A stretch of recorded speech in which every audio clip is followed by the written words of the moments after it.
I never thought I would be standing in front of my own barn with handcuffs around my wrists. But that morning, that's exactly where I was. It started when I drove up to my family property and noticed something strange.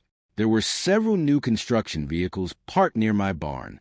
Behind them stood a group of private security guards wearing matching uniforms. I stepped out of my truck and asked what they were doing on my land. One guard immediately told me to step away from property. I laughed because I thought there had been some kind of misunderstanding. Then another guard said, "The HOA has authorized construction in this area." I looked around. Construction? On my property?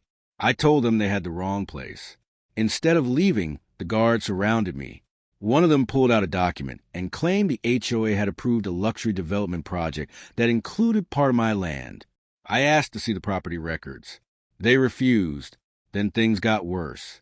One guard grabbed my arm. I told him to let go. A second guard stepped behind me. Before I could react, they put handcuffs on me. I was standing beside my own barn, watching strangers treat me like a trespasser. The HOA president arrived minutes later. She walked toward me wearing a confident smile.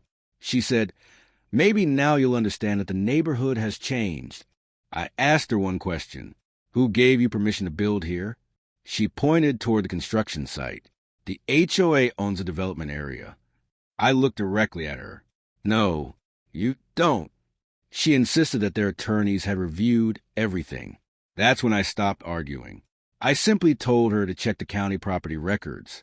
She laughed, but I already knew what those records contained. My family had owned that land for decades. The barn, the surrounding fields, the access road, and the exact section where the HOA planned to build its luxury project. All of it was still legally connected to my property. The guards didn't know any of this. The construction company didn't know. And apparently, the HOA president hadn't checked either. I called my attorney. Within minutes, he asked me to send photographs of the documents and the construction area. Then he told me something that changed everything. The HOA's proposed project depended on access through my property. Without that access, their construction permits couldn't proceed as planned. I looked at the massive construction equipment sitting near my barn. Then I realized what happened. They hadn't just entered my land. They had built an entire business plan around land they didn't own. My attorney immediately contacted the appropriate authorities and filed formal notices challenging the unauthorized construction activity. The construction crew was ordered to stop work while the property dispute was reviewed. And suddenly, the luxury project came to a complete standstill. The HOA president was furious. She demanded that I cooperate. I told her I had nothing against development. I simply wasn't going to allow someone to build on property they didn't own. The handcuffs were eventually removed. But I never forgot how quickly the situation changed once the official records were examined. A few weeks later, the county review confirmed what I had been saying from the beginning. The disputed land belonged to me. The HOA had no ownership rights over the barn property. And without legal access to my land, their original luxury development plan couldn't move forward. The construction equipment disappeared. The workers left. The expensive signs came down.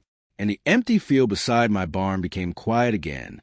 The HOA eventually had to redesign its entire project. As for me, I kept my barn exactly where it had always been. The biggest lesson was simple. A uniform doesn't create authority. A security badge doesn't create ownership. And an HOA vote doesn't magically turn someone else's property into theirs. When the official records finally came out, the truth was stronger than every threat they had made. If you enjoyed this HOA story, subscribe, and tell me in the comments where you're watching from.